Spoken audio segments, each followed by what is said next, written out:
मलाही बाजार मंदिर के पीछे।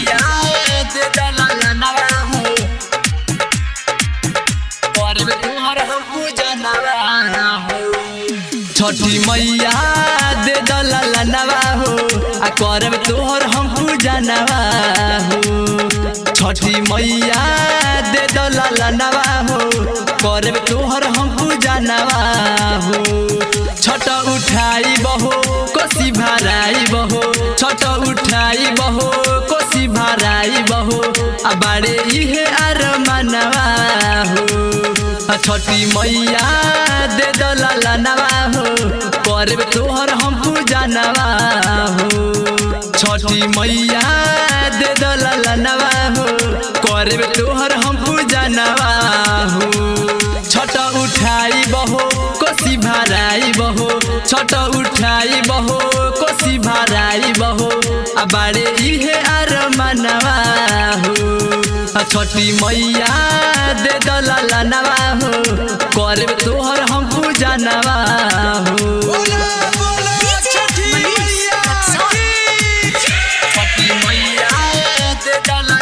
बिट्टू डीजे मलाही बाजार मंदिर के पीछे। करब तोहर हम पूजा नवा हो, करब तोहर हम पूजा नवा हो। नैहर जाके छठ उठाई बसुनी सैया हो, अनरिया लवा पियरी सड़िया लइए भैया हो।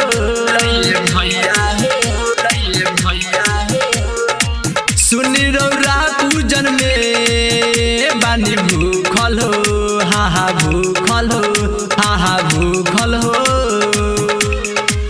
सुनी रौरा पूजन में बानी भूखल हो,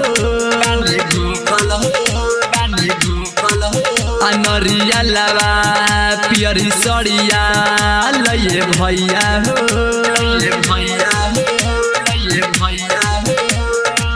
सुनी रौरा पूजन में बानी भूखल हो, हा भूखल हो, हा भूखल हो।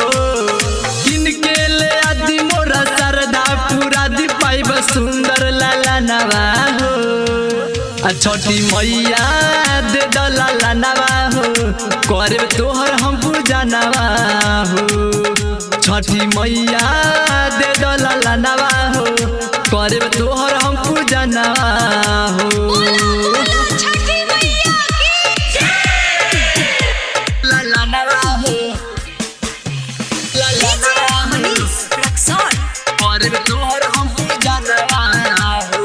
बिट्टू डीजे मलाही बाजार मंदिर के पीछे।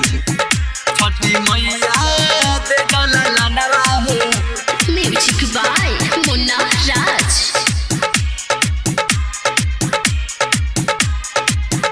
करब तोहर हम पूजा नवा हो। राइटर आशिक निरंजन चलले घाटावा पे, साथ में दौरा लेके आइले देखी घाटावा पे। हाँ शशि दीवाना के बाद तार गाना हो, हा गाना हो, हा गाना हो।